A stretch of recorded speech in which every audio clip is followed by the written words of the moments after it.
안녕하세요. 토요 미스테리 디바메이입니다. 2020년 5월 20일 페이스북에 충격적인 글이 하나 올라옵니다.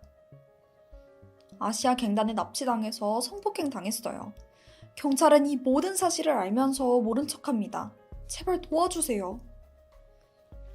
글과 함께 부상을 입은 여성의 사진도 있었는데요. 이게 꽤 심각한 상처라 모자이크해서 보여드릴게요.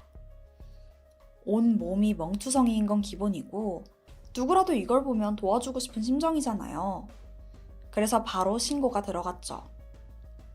경찰도 곧장 현장에 도착을 했는데 그녀의 얼굴, 팔, 허벅지 할 거 없이 심각한 부상이 있었습니다. 게다가 근처에서 범행 도구로 보이는 피 묻은 망치도 발견됐고요. 도대체 무슨 일을 당한 걸까요? 그런데 이 게시물이 파급력이 꽤 컸어요. 여러 사람들이 이곳저곳 내용을 퍼나르기 시작했고 대중의 분노를 이끌어냈죠. 급기야 그녀를 구해라! 막 이런 피켓을 든 대규모 시위도 있었고요. 심지어 아시아 사람 자체에 대한 혐오까지 이어집니다. 이게 아시안갱이랑 연관이 있다 보니까 불똥이 튄 거예요. 완전 이 게시물 하나로 지역 전체가 들썩였죠? 아니 근데 그 글에서 경찰이 모른 척했다 이런 말이 있었잖아요. 대체 이건 무슨 뜻이었을까요? 자, 우선은 게시물 작성자가 누구인지 또 어떤 어린 시절을 보냈는지 알아볼 필요가 있습니다. 그녀는 20살이던 여성 엘리너 윌리엄스였습니다. 엘리너는 영국의 평화로운 항구 도시 베르인퍼니스에서 나고 자랐어요. 하지만 그녀의 삶은 평탄하지 않았는데요. 부모님의 이혼으로 엄마와 단둘이 살다가 얼마 지나지 않아 엄마가 재혼을 하게 되면서 양아버지와 함께 살게 되죠. 어린 엘리너에게 이 모든 생활은 너무 갑작스러웠습니다. 애초에 새아빠라는 존재를 받아들일 마음의 준비가 되지 않았었거든요. 양아버지는 딸에게 진심을 다해 다가갔어요. 하지만 이미 다쳐버린 마음은 쉽사리 열리지 않았습니다. 새아빠에 대한 거부감이 커지면 커질수록 오히려 엄마에게는 강한 집착과 애착을 보이더라고요. 그녀는 항상 엄마의 관심을 갈구합니다. 아마도 엄마만 유일한 진짜 가족이라고 생각했던 것 같아요. 그래서 더욱 집착했던 거죠. 처음에는 그냥 떨어지기 싫어하고 새아빠를 질투하는 정도였거든요. 그래서 부모님도 금방 나아질 거라고 가볍게 생각했죠. 그런데 날이 가면 갈수록 괜찮아지기는커녕 점점 더 심각해져요. 이게 어느 정도냐면 엄마 관심을 끌기 위해서 막 스스로 상처를 내기까지 하는 겁니다. 설상가상으로 그녀가 16살이 되던 해에 엘리너의 삶을 뒤흔들 끔찍한 사건이 벌어집니다. 2017년 11월, 엘리너는 학교에서 알게 된 남사친 캐머린 바비의 초대를 받아서 그의 집에서 열린 홈파티에 참석했어요.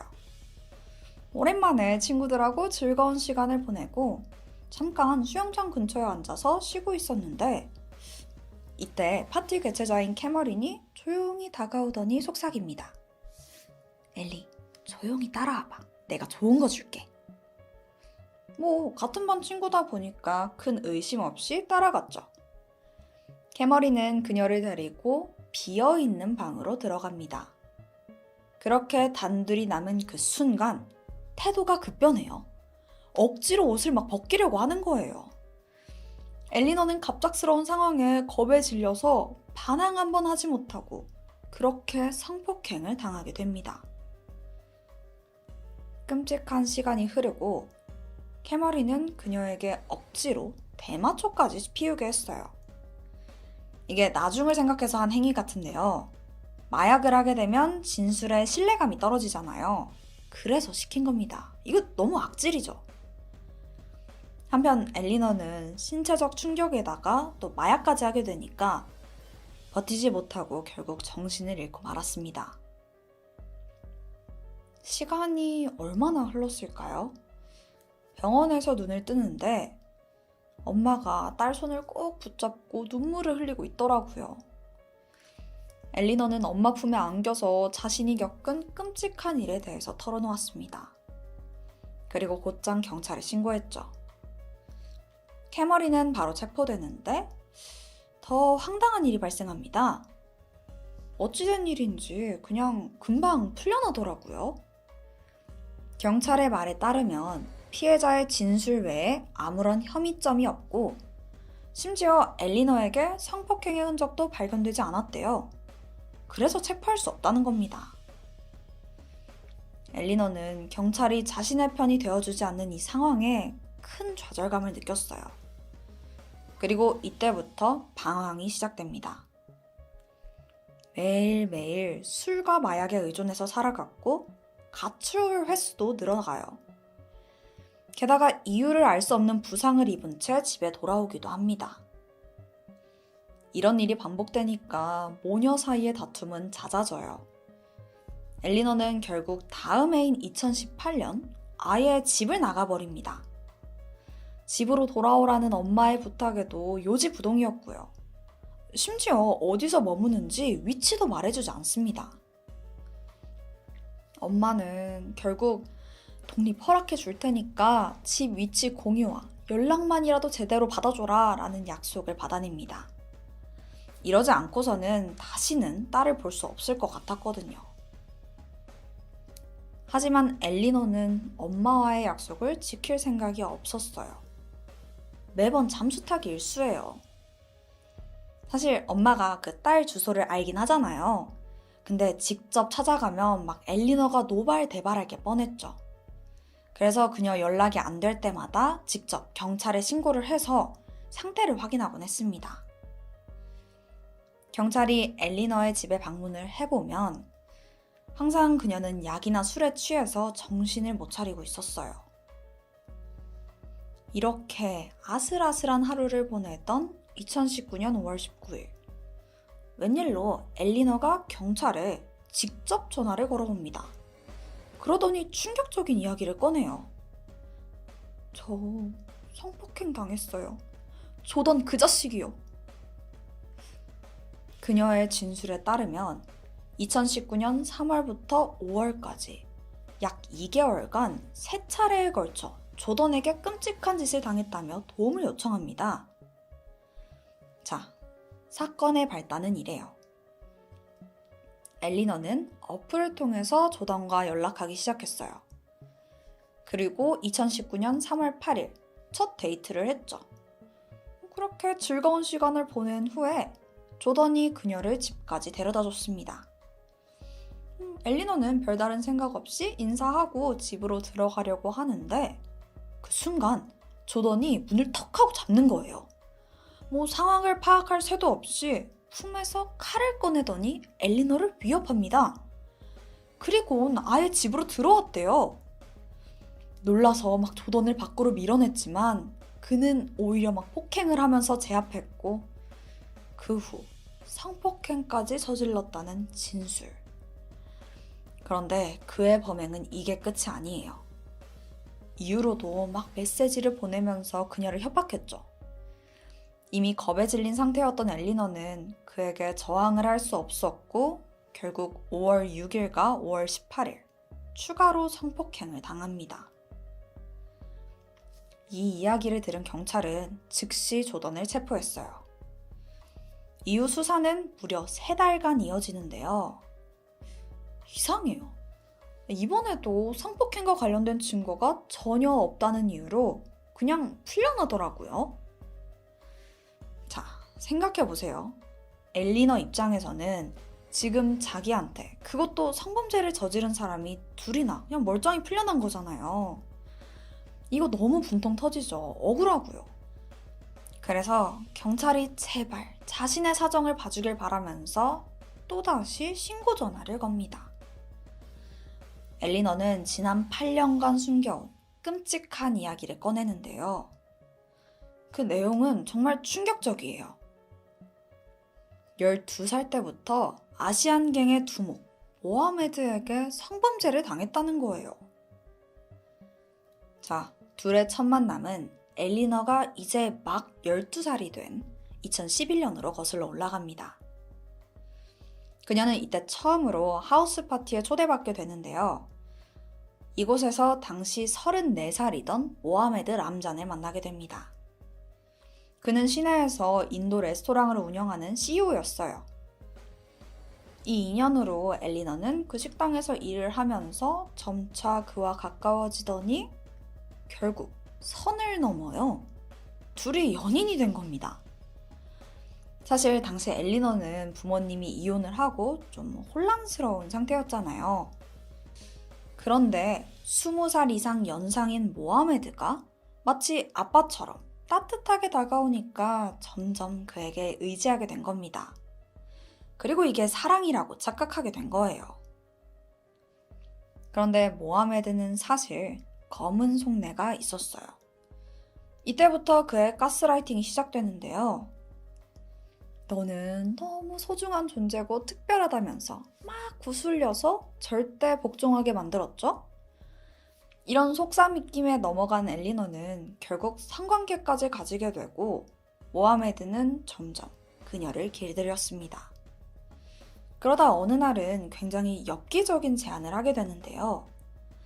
너가 얼마나 아름다운지 친구들한테도 보여주고 싶다면서 자기 갱단의 부하들과 성관계를 시키기도 했대요.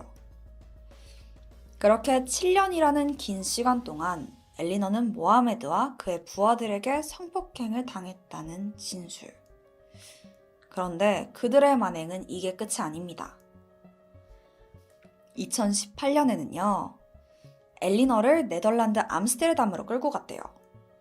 아시다시피 암스테르담은 그 성매매가 합법인 곳이잖아요. 거기서 강제로 매춘굴에 밀어넣어요. 엘리너는 20명이 넘는 여성들과 함께 강제로 성매매에 이용된 거죠. 이후로도 스페인 이비자 섬에 갇혀서 2주간 성노예로 착취를 당했다고 진술합니다. 경찰에 신고하기 한 달 전인 2018년 6월 30일에는 영국 블랙풀 지역에 위치한 호텔에서 억지로 성매매를 하기도 했고요. 와, 근데 이 유럽 전역에서 이런 식으로 당했다고요? 이거 스케일이 너무 큰데? 엘리너는 증거가 있다면서 메시지 내역을 보여줘요. 그 속에는 모하메드가 온갖 성매매를 지시하는 협박성 문자들이 가득했습니다. 엘리너의 말에 따르면 모하메드는 아시아 갱단의 보스이고 집단적으로 이런 범죄를 저지르고 있다는데요. 이 모든 이야기를 전해들은 경찰은 즉각 모하메드를 수배합니다. 이거 너무 충격적이잖아요. 그냥 동네 친절한 식당 아저씨인 줄 알았는데 아니 아시안 갱에다가 조직적인 성매매까지 저질렀다고요? 그렇게 모하메드가 잡혀왔어요. 그런데 그의 반응이 좀 이상합니다. 모든 범죄를 부인하는 건 물론이고 아니 대체 엘리너가 누구냐는 거예요. 아예 모르는 사람이라는데 근데 많은 범죄자들이 다 이러잖아요. 그냥 모르는 척 하는 거예요. 순간 경찰은 이 정확한 사실 확인이 필요하다고 판단했고 팀을 꾸려서 대대적인 수사를 준비합니다. 일단 피해자의 진술이 구체적이잖아요. 금방 해결될 것 같았죠. 근데 문제가 아무리 조사를 이어가도 모하메드에게서 성폭행과 관련된 혐의점을 발견하지 못해요. 당시 경찰은 최선을 다해서 엘리너를 도와주려고 했어요. 그녀의 말을 믿으려고 했죠. 그리고 그녀가 당한 범행에 대해 하나하나 되짚어보기로 합니다. 일단 억지로 성매매를 당했다던 영국 블랙풀을 방문해서 자초지종을 자세히 설명해달라고 했어요. 근데 어쩐지 그녀의 태도가 좀 심상치 않습니다. 성매매 장소가 처음에는 호텔이었다고 했다가 갑자기 차였던 것 같기도 하고 막 오락가락 말을 바꾸는 겁니다. 게다가 차를 타고 갔는지 걸어서 갔는지 이동 수단조차 제대로 기억하지 못해요. 결국 경찰이 직접 근처에 있는 모든 숙박시설을 조사하는데 드디어 한 호텔의 직원이 엘리너를 기억해냅니다. 그러니까 호텔에 왔던 건 사실인 거예요. 자, 이제 그날의 CCTV만 보면 전부 확인됩니다. 2019년 6월 30일 영상을 돌려봤죠. 엘리너가 호텔에 들어옵니다. 근데 혼자더라고요. 이후 24시간 후에 체크아웃을 하는데 호텔에 머무르는 그 하루 동안 그녀는 오직 혼자였어요. 그 누구도 찾아오지 않았고 심지어 방 밖으로 나가지도 않습니다. 이거 뭐야? 경찰은 이게 뭔가 잘못됐다는 사실을 느꼈고 다른 사건들도 신속히 사실 여부를 확인해요. 앞서 대규모 성매매가 있었다던 네덜란드 사건 기억하시나요? 이것도 재조사를 했는데 일단 엘리너 출국 기록에 암스테르담에 방문한 사실은 명확히 남아 있었어요. 엘리너는 그때 함께 강제 성매매를 했다던 피해 여성들의 이름도 상세히 제공했었거든요. 근데 조사를 해보니까 그 여성들 중 단 한 명도 피해 사실이 없다는 거예요. 그들은 모두 처음 듣는 소리라면서 경악을 금치 못합니다. 심지어 엘리너가 누구인지도 모르는 사람이 대부분이었고요. 그러면 엘리너는 왜 암스테르담에 있었던 걸까요? 그 이유는 쉽게 밝혀집니다. 그냥 자기 18번째 생일을 맞이해서 동생 커플이랑 여행을 갔더라고요. 그러니까 얘네가 다 영국에 사니까 어린 나이지만 가까운 네덜란드 여행 정도는 종종 간다고 해요. 그런데 이 여행 내내 엘리너는 동생과 함께 있었어요. 성매매? 당연히 말도 안 되고요. 그러면 마지막으로 이비자 사건은요? 억지로 잡혀가서 성노예로 지냈다고 했잖아요. 이건 정말 허무하게 해결되는데 엘리너는 애초에 이비자에 방문한 적이 없었습니다. 이것도 거짓말이었던 거예요. 심지어 그녀가 증거로 제출했던 문자 내역, 대화 내역 또한 모두 조작된 사실이 밝혀집니다. 모하메드의 IP 주소가 그냥 엘리너의 집이에요. 네, 모두 엘리너가 스스로 보냈던 거죠. 와, 거짓말을 어쩜 이렇게 대단하게 할 수 있죠? 경찰도 황당했어요. 그리고 이제 더 이상 그녀의 이야기를 들어주는 사람은 없었습니다. 이렇게 궁지에 몰린 엘리너는 페이스북에 글을 올려요. 그게 바로 맨 처음에 언급한 그 게시물입니다. 아시안갱에게 성폭행을 당했고 경찰이 이를 묵인한다 라면서 올렸던 그 글 있잖아요. 아니 근데 그럼 그 사진은 대체 뭐죠? 막 다친 사진이 있었잖아요. 엘리너는 자기가 모하메드를 신고하자 그가 복수를 하려고 부하들을 시켜서 자신을 납치했다라고 주장했습니다. 그 후 심각한 구타에다가 성폭행까지 당한 거고요. 그러고 보니까 현장에 출동했던 경찰들은 실질적인 증거인 피 묻은 망치도 발견했잖아요. 몸 전체에 심각한 부상도 있었고요. 경찰은 정밀 감식에 들어갑니다. 그런데 자세히 파헤쳐 보니까 부상을 입은 대부분이 본인 손에 닿는 몸 앞부분에 몰려 있더라고요. 게다가요, 엘리너의 카드 결제 내역과 마트 CCTV를 확인해 봤어요. 그랬더니 사건 직전에 그녀가 직접 그 망치를 구입하는 모습이 확인됩니다. 네, 이것조차도 자작극이었던 거예요. 자기 몸을 상처를 내면서까지 최악의 피해자 코스프레를 한 거죠. 엘리너를 구하자 이렇게 시위했던 사람들도 있었잖아요. 나중에 진실을 알고 정말 황당했습니다. 성폭행을 당한 그녀를 딱한 마음에 그냥 도와주고 싶었던 건데 이거 완전 그냥 사기꾼이에요. 더 충격적인 건요. 나중에 보니까 앞서 어릴 때 신고한 2건의 성폭행 사건 있잖아요. 그 친구가 파티에서 약 먹이고 그랬다. 또 데이트하다가 갑자기 당했다. 이런 내용들이요. 네, 예상대로 모두 거짓입니다. 사실 이게 얘기가 너무 길어져서 제가 신고 몇 개는 뺀 건데요. 엘리너는 그냥 머릿속에 어떻게 하면 엄청난 범죄에 휘말린 피해자가 될까? 이 생각만 한 것 같습니다. 결국 엘리너는 체포돼요. 혐의는 거짓 신고로 인해 경찰의 시간과 노력을 낭비하게 만든 사법 방해 혐의였죠. 2022년 10월 재판이 시작됩니다. 도대체 사건의 동기는 뭐였을까요? 추측컨대 엘리너는 어렸을 때부터 약간 애정결핍을 보였잖아요. 그게 성장하면서 점점 내가 피해자가 돼야만 주목을 받고 또 무조건적인 동정과 애정을 받는구나 라고 인식하게 된 것 같아요. 근데 이게 매번 실패하니까 결국에는 갱단에 무슨 국제 성매매까지 끌어들여서 대규모 스토리를 지어낸 거고요.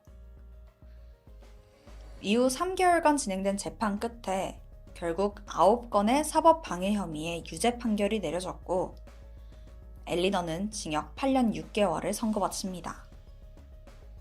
그렇게 꼬리에 꼬리를 무는 거짓말은 드디어 막을 내리게 돼요.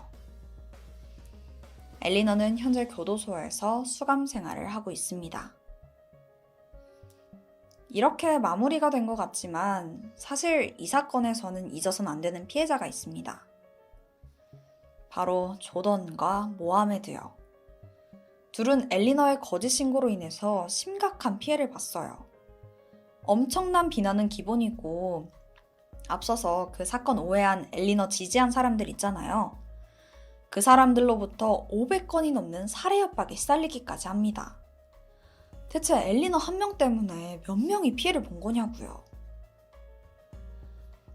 여러분, 무고죄란 피해 사실을 거짓으로 신고하는 범죄를 말합니다. 쉽게 말해 허위 고발이죠. 그 어떤 범죄의 무게만큼 무고죄도 무겁다는 사실을 잊지 않았으면 합니다. 우리 남한테 피해주고 살진 말자고요. 제가 준비한 스토리는 여기까지입니다. 그럼 저는 새로운 사건으로 돌아올게요. 지금까지 토요미스테리 디바메이였습니다. 안녕하세요. 토요미스테리 디바메이입니다. 예루살렘 엔케렘은 서남쪽에 위치한 작은 마을입니다. 해발 660m로 꽤 높이가 있고 골짜기 사이에 집들이 듬성듬성 자리해서 정말 성과 함께 살아가는 듯한 조용한 동네예요. 성경에 나오는 성 요한의 출생지로 성지순례차 많이 방문하는 곳이기도 하고요. 그리고 이곳에 오늘 스토리의 주인공 코엔 가족이 살고 있었죠. 가족들은 모두 긍정적이고 친절해서 이웃들이 천사 가족이라고 불렀다고 해요. 아버지 니심 코엔은 공무원으로 든든한 가장이고 레아는 주부로 아이들을 굉장히 사랑하는 따뜻한 어머니였어요. 첫째 아니트는 19살로 현재 군복무 중이었습니다. 사실 당시 예루살렘은 테러가 자주 일어나던 나라로 남녀 모두 의무적으로 군대에 가야 하는 상황이었다고 해요. 둘째 시라는 이제 막 고등학교 졸업을 앞둔 상태고 막내 아들은 영재학교를 다닐 정도로 똑똑한 모범생이라서 부모님이 아주 자랑스러워했죠. 그리고 코엔 가족은 그들만의 규칙, 약속 같은 게 있었는데 저녁은 꼭 같이 먹으려고 했어요. 1986년 2월 목요일이었습니다. 이날은 비가 아주 많이 오는 쌀쌀한 날이었죠. 코엔 가족은 평소와 같은 저녁 시간을 보내고 있었는데 오늘은 아빠 니심이 예비군 훈련을 마치고 돌아온 날이었거든요. 그리고 집에 총을 가지고 왔어요. 이게 아무래도 좀 옛날이고 그러다 보니까 총을 각자 소지하고 있었던 것 같아요. 아들은 처음 보는 총에 관심을 보입니다. 그 총은 M16. 무게도 가볍고 명중률도 높아서 군대에서 자주 쓰이는 총이죠. 신기해하는 아들에게 아버지는 총을 조립하는 법과 또 사용법을 알려주게 됩니다. 그리고 저녁을 먹기 시작했고요. 밥 먹고 영화 빠삐용도 봤어요. 그리고 한참 떠들다 보니까 시간이 벌써 12시가 넘었더라고요. 이제 늦었으니까 가족들은 하나둘 각자 방으로 들어가게 됩니다. 그렇게 12시 30분, 불은 하나하나 꺼졌고 집은 금세 조용해집니다. 그러던 새벽 1시 15분, 칠흑 같은 어둠을 뚫고 날카로운 총성이 울려 퍼졌어요. 이웃 주민이 깜짝 놀라서 바로 신고했죠. 현장에 도착한 경찰은 바로 집으로 들어갔고 그 안의 광경은 정말 충격적입니다. 우선 탁자 위에 있는 M16 총이 보였죠. 그리고 가장 먼저 보이는 방에 들어가는데 그곳은 부부의 방이었습니다. 방 안은 정말 처참했어요. 벽부터 천장까지 온통 피범벅에다가 침대 위에는 쓰러져 있는 코엔 부부가 보였고 두 사람은 이미 사망한 것처럼 보였죠. 남편은 눈 옆에서 총을 맞아 얼굴에 이 눈 부위가 완전히 사라진 상태예요. 그리고 그 부위는 침실 커튼 밑에서 발견됩니다. 보니까 아내 레아는 살아있어요. 하지만 그 상태는 심각했죠. 뺨에 총을 비껴 맞았고 그 부위가 세로로 길게 벌어져서 아주 분수처럼 피가 솟구치고 있었습니다. 이 상처를 미뤄봐서는 굉장히 가까운 거리에서 발포한 걸로 추정됐고요. 그때 2층에서 다급한 소리가 들려오는데 피해자가 더 있었습니다. 그들은 아니트와 레아, 자매는 각각 침대 위에 누워서 사망했습니다. 두 딸 모두 부부와 마찬가지로 굉장히 가까운 거리에서 총을 맞은 걸로 보였고 얼굴의 형체는 알아볼 수조차 없을 정도예요. 이 상황이 너무 처참하고 잔인해서 현장을 감식하던 경찰들은 실제 눈물을 흘리면서 조사를 이어갔다고 합니다. 처음엔 이게 테러범의 소행이라고 생각했어요. 당시에는 테러범이 일본 가정집에 들어가서 일가족을 살해하는 그런 사건들이 종종 일어났었거든요. 그런데 그들은 공포감 조성이 주 목적이잖아요. 그러다 보니까 먼저 총으로 막 소음을 일으켜서 주변 이웃 사람들에게도 관심을 끌고 또 가족들을 한 공간에 모아서 결박한 뒤 살인을 저지르는 그런 특징이 있었죠. 하지만 이번 일가족 살인 사건은 좀 달라요. 모두 각자 침대에 누운 채로 발견됐고 도망치거나 반항을 하는 적도 없었고요. 심지어 집안의 금품도 모두 제자리에 있었습니다. 당연히 침입의 흔적도 없고요. 아까 말했다시피 이 가족은 누군가에게 원한을 살 만한 사람도 아닙니다. 그런데 잠깐, 여기서 한 명이 보이질 않잖아요. 막내 아들은 대체 어디 간 거죠? 이때 이웃집 주민이 자신이 아이를 보호하고 있다면서 경찰에 말을 해주었고 다행히 그 집에서 안전히 있던 막내를 발견합니다. 아이의 충격이 클 수도 있으니 청소년 담당 경찰 사무엘을 부르게 됩니다. 근데 사무엘은 아이를 보자마자 뭔가 이상한 기분이 들었다고 해요. 이게 뭐랄까 감정이 전혀 없어 보인달까요? 가족들 모두 잔인하게 살해당했음에도 아이는 그저 차분해 보였습니다. 이런 상황에서 원래라면 아이의 정서를 위해서 단 둘이 대화를 하는 게 맞아요. 그런데 이 꺼림칙한 기분을 지울 수가 없었던 그 사무엘은 결국 경찰관 한 명을 남아달라고 부탁하게 됩니다. 이 아이와 둘만 남아있으면 안 될 것 같은 느낌이 들었죠. 어쨌든 아이에게 이 사건의 경위에 대해서 조심스럽게 물어보는데 소녀는 불편한 기색 전혀 없이 술술 이야기를 늘어놓더라고요. 강도가 들어와서 가족을 차례대로 살해했고 자신은 겁에 질려 이웃집으로 도망을 쳤다. 그리고 얼마 안 돼 경찰들이 오더라 라는 겁니다. 마치 평소에 있던 일을 말하듯 편안한 말투였어요. 사무엘은 직감적으로 막내 아들이 이상하다는 걸 느꼈고 경찰들은 그런 말에 안 속는다면서 집안에 침입 흔적도 없었고 없어진 귀중품도 없었다. 하나하나 강도가 아닌 점을 반박했죠. 그 이야기를 조용히 듣고 있던 소녀는 담담히 이야기합니다. 알겠어요. 사실대로 말할게요.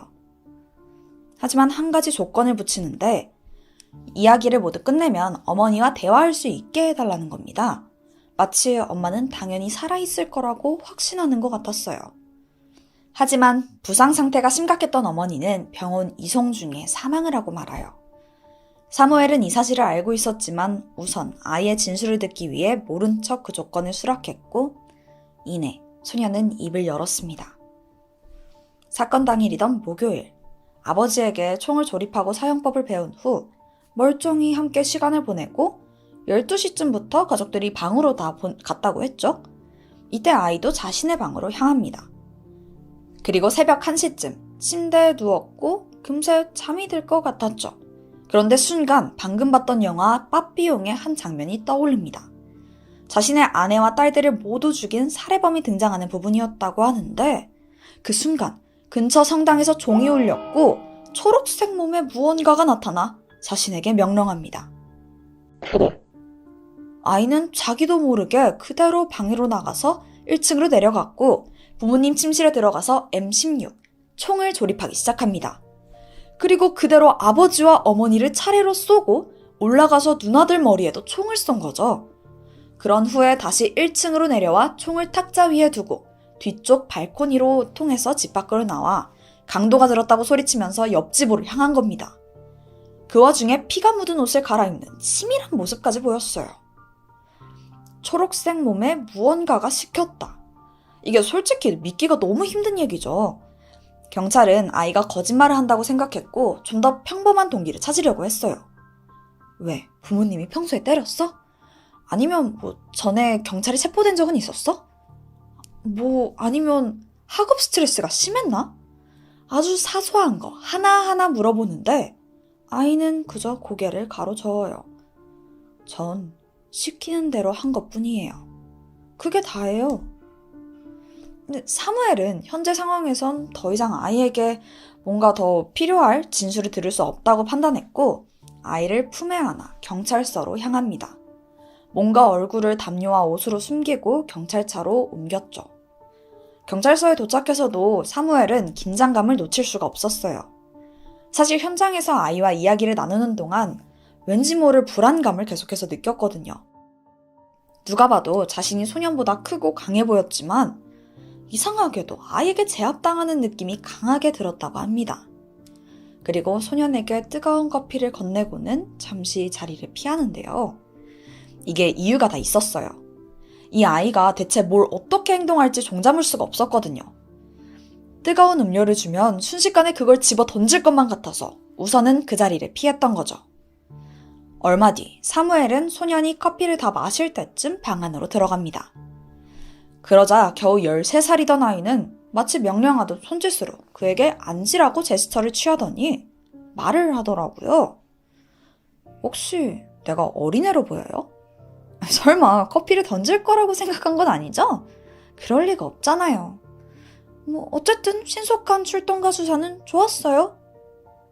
사무엘은 소름이 돋았습니다. 마치 자신의 생각이 읽히는 것만 같았거든요. 이유가 어쨌든 소년은 가족 전부를 잃은 상태입니다. 하지만 아이는 눈물 한 방울 흘리지 않아요. 오히려 차분하고 침착하기까지 합니다. 경찰이 대하는 태도는 시종일관 흔들림이 없었고요. 사실 이 부분이 더욱 아이를 기괴해 보이게 했습니다. 죄책감을 느끼지 않냐는 질문에는 제가 한 짓이 아닌데 왜 죄책감을 느껴야 하죠? 전 가족들을 죽이지 않았어요. 그냥 도구로 이용된 것뿐이죠. 라면서 사건과 자신을 정확하게 분리하듯 이야기합니다. 자신이 죽였지만 내가 죽인 건 아니다. 이 황당한 증언을 어디까지 믿어야 할까요? 아니, 애초에 믿어도 되는 걸까요? 어쨌든 소년이 범인이라는 증거가 너무나 확실했고 결국 아이는 일가족에 대한 살인 혐의로 기소가 됩니다. 그런데 이때 아이가 한 가지 요구를 하더라고요. 그건 바로 보도 금지 요청. 이 사건으로 인해서 언론에 오르내리기 싫다 이거예요. 아니, 겨우 14살 소년이 보도 금지에 대해서 어떻게 한 걸까요? 담당 판사는 그 요청을 거부하긴 했어요. 결국 법정에서 벌어지는 모든 일들은 낱낱이 TV와 신문에 실리게 됐고요. 재판을 시작하기에 앞서 소년의 정신감정이 시작됩니다. 아무런 죄책감도 느끼질 않고 감정조차 느끼지 못하는 이 모습을 보고 아이가 재판을 받을 수 있는 상태인지 확인해 보려고 생각한 거죠. 검사를 마친 의사는 이 아이 때문에 정신의학 서적을 전면 수정해야 될 것 같다면서 알 수 없는 이야기를 합니다. 아니, 도무지 이 소년을 진단할 수가 없대요. 얘가 문제가 있는 건지 정상인 건지 아무것도 판단이 서질 않았다는 겁니다. 결국 관찰이라는 명목으로 폐쇄병동에 아이를 입원시키는데 이 안에서 굉장히 모범적이었어요. 모든 규칙과 규정을 잘 따랐고 공격적이거나 난폭한 행동을 하지도 않고요. 다른 환자들과도 문제없이 생활했습니다. 그냥 조금 내성적일 뿐 아이는 평범한 거예요. 그때 딱 눈에 띄는 점이 하나 있기는 했는데 그건 아이의 IQ입니다. 이게 또래에 비해서도, 아니 다른 성인에 비해서도 굉장히 높았던 겁니다. 결국 담당 의사는 소년에게서 문제를 발견할 수가 없었어요. 스스로 충분히 재판을 받을 수 있으며 정신적인 문제 때문에 범죄를 저질렀다고 볼 근거가 없다고 판단돼서 드디어 소년의 재판이 시작됩니다. 사실 재판이 수월하게 흘러갈 거라고 모두들 생각했어요. 일단 증거도 자백도 다 나온 상태잖아요. 심지어 심신미약 상태도 아니었고요. 그런데 결과가 좀 반전입니다. 그러니까 사건에 대해서 유죄 판결을 받긴 받았어요. 근데 그의 죄목은 4명에 대한 1급 살인이 아닌 과실치사였습니다. 아니, 이게 어떻게 된 거죠? 알고 보니까 이게 아무리 조사를 해도 살인의 동기, 그러니까 의도성이 판단되지 않던 거예요. 그리고 변호사의 작전도 잘 통했죠. 처음부터 아예 무죄를 주장했다면 이렇게까지 아이가 원하는 대로 흘러가지 않았을 거예요. 하지만 과실치사는 좀 다르죠. 어느 정도 자신의 죄를 인정하면서 형은 또 적게 받을 수 있었습니다. 사실 소년이 변호사에게 딱 한 가지 요구를 했거든요. 그건 바로 유산 상속. 다른 건 다 상관없고 유산만 받을 수 있게 해달래요.